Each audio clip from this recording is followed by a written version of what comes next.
Hi hello my dear students, നമ്മുടെ revision ക്ലാസ്സിലേക്ക് എല്ലാവരെയും സ്വാഗതം ചെയ്യുന്നു. ഇന്ന് നമ്മുടെ റിവിഷനിൽ നിങ്ങൾ A+ലേക്ക് എത്താൻ ഏറ്റവും പ്രധാനപ്പെട്ട ഒന്നാണ് മാപ്പ്, അല്ലേ?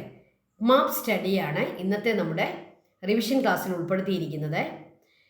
മാപ്പ് നമുക്ക് വരാൻ സാധ്യതയുള്ള, നമ്മുടെ പബ്ലിക് പരീക്ഷയ്ക്ക് വരാൻ സാധ്യതയുള്ള എല്ലാ മാപ്പുകളും നമ്മളിവിടെ ഡിസ്കസ് ചെയ്യുകയാണ്. ഇതിൻ്റെ PDF ടീച്ചർ നമ്മുടെ വാട്സപ്പ് ഗ്രൂപ്പിൽ കൊടുക്കുന്നതാണ്. നിങ്ങൾ ആ PDF എടുത്ത് പഠിച്ചോണം. അപ്പോൾ ഇത്രയും മാപ്പുകൾ ഇന്ന് നമ്മൾ ഇന്ന് പരിചയപ്പെടുന്ന ഈ മാപ്പുകളെ നിങ്ങൾ പഠിച്ചു വെച്ചോ. നിങ്ങൾക്ക് ഫുൾ മാർക്ക് സ്കോർ ചെയ്യാനായിട്ട് പറ്റും. ഓക്കെ, അപ്പോൾ മാപ്പിൻ്റെ മാർക്ക് ആരും കളയല്ലേ, ഇത് പഠിച്ചു വെച്ചോളുക. അപ്പം നമുക്കൊന്ന് പരിചയപ്പെടാം ഏതൊക്കെയാണ് നമുക്ക് വരാൻ പറ്റുന്ന മാപ്പുകൾ. നമുക്കറിയാം, ഇത് നിങ്ങൾക്ക് തന്നിരിക്കുന്ന എന്താണ്, നമ്മുടെ വേൾഡ് മാപ്പ് അല്ലേ? വേൾഡ് മാപ്പാണ്. അവിടെ പോട്ടെ, നമുക്ക് ആദ്യത്തെ മാപ്പിലേക്ക് വരാം. ഇക്വറ്റോറിയൽ ക്ലൈമാറ്റിക് റീജിയൻ ആദ്യം നമ്മൾ പരിചയപ്പെട്ട് വെക്കേണ്ട ഏറ്റവും പ്രധാനപ്പെട്ട ഒരു മാപ്പാണിത്. Equatorial climatic region. ഇവിടെ നോക്കുക, ABCD. നമുക്ക് 4 മാർക്കിൻ്റെ ക്വസ്റ്റ്യൻ ആണ്. എല്ലാവർക്കും അറിയാമല്ലോ, നമുക്ക് 4 മാർക്കിൻ്റെ ക്വസ്റ്റ്യൻ ആണ് നമുക്ക് മാപ്പുമായിട്ട് കണക്റ്റഡ് ആയിട്ട് വരുന്നത്. അപ്പം നമുക്ക് 4 കാര്യങ്ങളായിരിക്കും നമുക്ക് മാർക്ക് ചെയ്യേണ്ടി വരിക. ഓക്കെ, അപ്പോൾ എല്ലാ മാപ്പിനകത്തും 4 കാര്യങ്ങളായിരിക്കും. അപ്പോൾ ABCD. ഇവിടെ എന്താണ്? Equatorial climatic region in South America. South American കോണ്ടിനെൻറ്റിലേക്ക് നോക്കിയേ, കണ്ടോ? സൗത്ത് അമേരിക്ക എഴുതിയേക്കുന്ന എല്ലാവരും കണ്ടല്ലോ, സൗത്ത് അമേരിക്ക. ഓക്കെ, അപ്പോൾ കോണ്ടിനെൻറ്റ്സ് ആദ്യം മനസ്സിലാക്കി വെക്കണം കേട്ടോ. സൗത്ത് അമേരിക്ക, എല്ലാ കോണ്ടിനെൻറ്റും മനസ്സിലാക്കിയ സൗത്ത് അമേരിക്ക, നോർത്ത് അമേരിക്ക,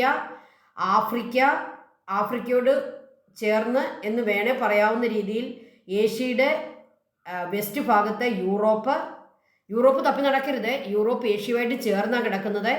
ആഫ്രിക്കയുടെ നോർത്തിലായിരിക്കും, ഏഷ്യയുടെ വെസ്റ്റിലായിരിക്കും. ഏഷ്യയുടെ വെസ്റ്റ്. ഏഷ്യയും യൂറോപ്പും തമ്മിൽ സമുദ്രമില്ല, നമുക്ക് ഓഷ്യൻ കാണുന്നില്ല. അവിടെ യൂറാൽ എന്ന് പറയുന്ന ഒരു മൗണ്ടനാണുള്ളത്. അതുകൊണ്ട് തന്നെ ഏഷ്യയും യൂറോപ്പും ചേർന്ന് കിടക്കുകയാണ് ചെയ്യുക. അപ്പോൾ യൂറോപ്പ് കണ്ടല്ലോ എല്ലാവരും. പിന്നീട് നമുക്ക് നോക്കേണ്ടത് ഏതാണ്? ഓസ്ട്രേലിയ. ഇത്രയും നമുക്ക് മനസ്സിലാക്കി വെച്ചാൽ ഏകദേശം നമുക്ക് കോണ്ടിനെൻറ്റ്സ് എല്ലാമായി. പിന്നെ നമുക്കറിയാം, നമ്മുടെ അന്റാർട്ടിക്കയും ആർട്ടിക് പ്രദേശങ്ങളും ഉണ്ട്. Okay, equatorial climatic region south America കണ്ടല്ലോ. ഓക്കെ, ആമസോൺ ബേസിനാണ് ഏറ്റവും പ്രധാനപ്പെട്ടത്. അവിടെ കാണിച്ചിട്ടുണ്ട് Amazon basin okay, Amazon basin. അപ്പം നിങ്ങൾക്ക് ഇതുപോലെ തന്നെ വരച്ചിട്ട് എന്ന് എഴുതുക. എന്നിട്ട് ആമസോൺ ബേസിൻ എന്നുള്ളത് നിങ്ങൾക്ക് ആ മാപ്പിന് ഉള്ളിലോ അല്ലെങ്കിൽ എയുടെ കൂടെയോ എഴുതാം. എവിടെ വേണമെങ്കിലും നിങ്ങൾക്ക് എഴുതാം. Amazon basin. B, the area where the rainforest called selvas seen in South America. South അമേരിക്കയിലെ സെൽവാസ് കാണപ്പെടുന്നത് എവിടെയാണ്? കണ്ടോ, B കാണിച്ചിരിക്കുന്നതാണ്ടോ? B. Okay, selvas. Then C എന്താന്ന് നോക്കിയേ, equatorial climatic region in Africa. ആഫ്രിക്കയിലേക്ക് നോക്കിയേ, കണ്ടോ? Africa, equatorial climatic region in Africa. അവിടെ മാർക്ക് ചെയ്ത് വെച്ചിട്ടുണ്ട്. സെൻട്രൽ ആഫ്രിക്കയിലാണ് അത് കാണപ്പെടുക. Central Africa. Equatorial climatic region in Asia. ഏഷ്യയിലെ ഇക്വറ്റോറിയൽ ക്ലൈമാറ്റിക് റീജിയൻ ഏഷ്യയുടെ പ്രധാന ഭാഗത്തൊന്നുമല്ല കാണുന്നത്. ഏഷ്യയുടെ ഏറ്റവും സൗത്ത് ഭാഗത്തേക്ക് നിങ്ങൾ നോക്കുക. സൗത്ത് ഏഷ്യ കണ്ടോ, ഇവിടെ എഴുതിയേക്കുന്നുണ്ടോ? South Asia. ഈ സൗത്ത് ഏഷ്യൻ ഭാഗങ്ങളിലാണ്, നമ്മൾ ഇന്തോനേഷ്യ എന്നൊക്കെ പറയുകയല്ലേ, സൗത്ത് ഏഷ്യൻ ഭാഗങ്ങളിലാണ് ഈ ഇക്വറ്റോറിയൽ ക്ലൈമാറ്റിക് റീജിയൻ ഏഷ്യയിൽ കാണപ്പെടുന്നത്. ഈ ഭാഗത്താണ്, അല്ലാതെ ഏഷ്യയുടെ പ്രധാന ഭാഗങ്ങളിലൊന്നുമല്ല. നിങ്ങൾ കണ്ടല്ലോ, ഇവിടെയാണ് ഇന്തോനേഷ്യയൊക്കെ, സുമാത്ര എന്നൊക്കെ പറയുന്ന സ്ഥലങ്ങളൊക്കെയാണ്. ശരിക്കും പറഞ്ഞാൽ ഇത് ചിലതൊക്കെ ഐലൻഡ്സാണ്. എന്നാലും അതൊക്കെ ഏഷ്യയുടെ ഭാഗമാണ്. അപ്പോൾ D എല്ലാവരും ശ്രദ്ധിച്ചേ. ഓക്കെ, അപ്പോൾ ഇക്വറ്റോറിയൽ ക്ലൈമാറ്റിക് റീജിയൻ നിങ്ങൾ 4 പഠിച്ചു വെച്ചാൽ മതി. സൗത്ത് അമേരിക്കയിൽ എവിടെയാണ്, ആഫ്രിക്കയിൽ എവിടെയാണ്, ഏഷ്യയിൽ എവിടെയാണ്. സൗത്ത് അമേരിക്കയിൽ നമ്മൾ 2 കണ്ടു അല്ലേ? ആമസോൺ ബേസിനും അതുപോലെ തന്നെ ബിയും. Amazon basin,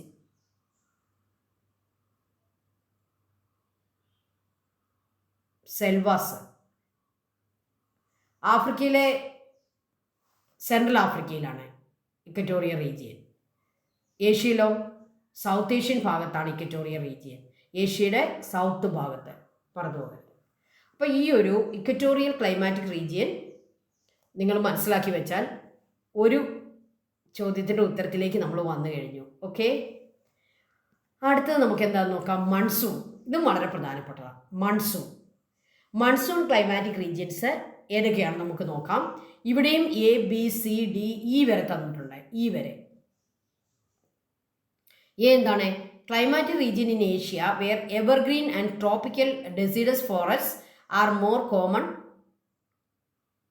climatic region in Asia where evergreen and tropical deciduous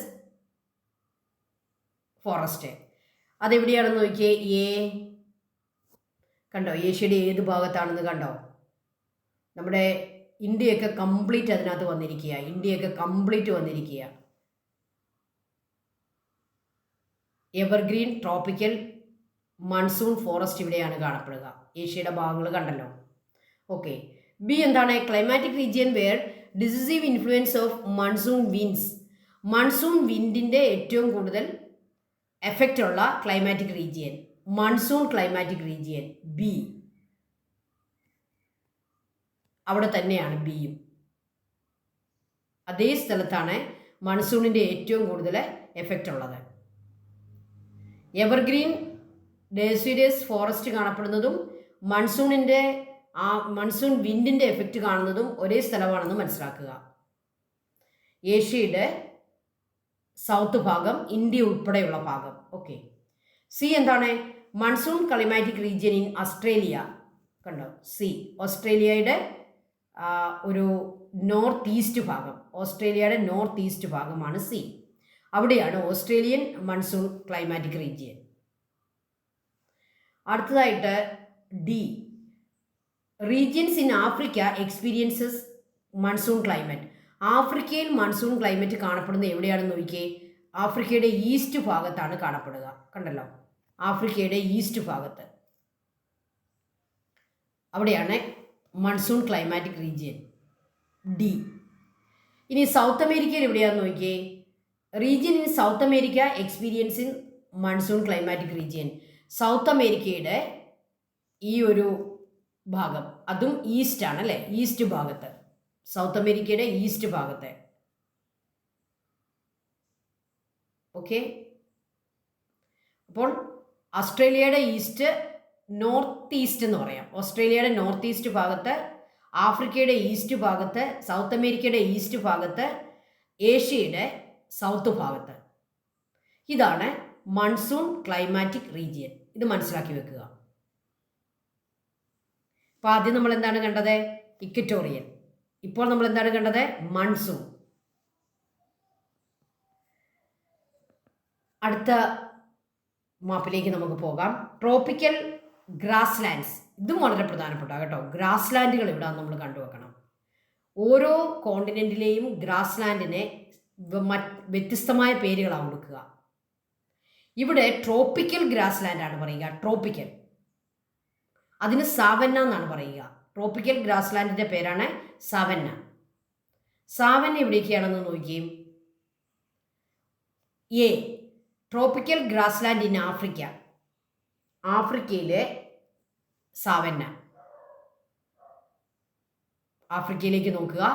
Savanna എങ്ങനെയാണ് മാർക്ക് ചെയ്യേണ്ടതെന്ന് നോക്കുക. African savanna. B, the climatic region in which the Maasai tribal group lives. African സാവന്നയിൽ കാണപ്പെടുന്ന ഒരു ട്രൈബൽ ഗ്രൂപ്പാണ് മസായ്. അപ്പോൾ മസായികൾ കാണപ്പെടുന്നതും അവിടെ തന്നെ, ഇത് തന്നെ സെയിം. എയും ബിയും ഒരേ കാര്യം.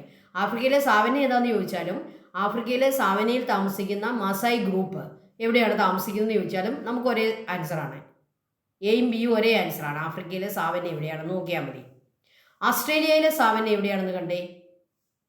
ഓസ്ട്രേലിയയുടെ നോർത്ത് ഈസ്റ്റ് ഭാഗത്ത് അല്ലേ. മൺസൂൺ കണ്ടെടുത്ത് തന്നെയാണ്. മൺസൂൺ സെയിമാ, അത് ഓർത്ത് വെച്ചോണം. സെയിമാ. മൺസൂൺ എവിടെയാണോ, ഓസ്ട്രേലിയയിൽ മൺസൂൺ എവിടെയാണോ അവിടെ തന്നെയാണ് സാവന്യം. ഓക്കെ, സൗത്ത് അമേരിക്കയിൽ നോക്കിയേ, അതും അതുപോലെ തന്നെ. ഏകദേശം മൺസൂൺ വരുന്ന ആ ഭാഗത്ത് തന്നെയാണ് കാംപാസ്. ട്രോപ്പിക്കൽ ഗ്രാസ് ലാൻഡാണ് അവിടെ.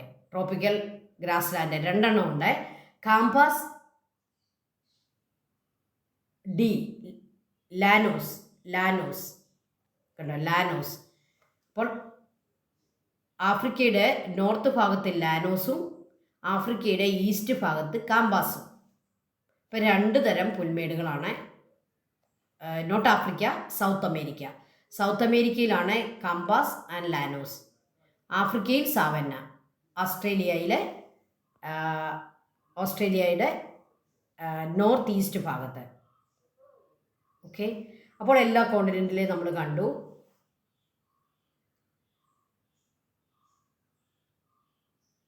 കാംപാസ്, ലാനോസ്, ആഫ്രിക്കൻ സാവന്ന, ഓസ്ട്രേലിയൻ സാവന്ന.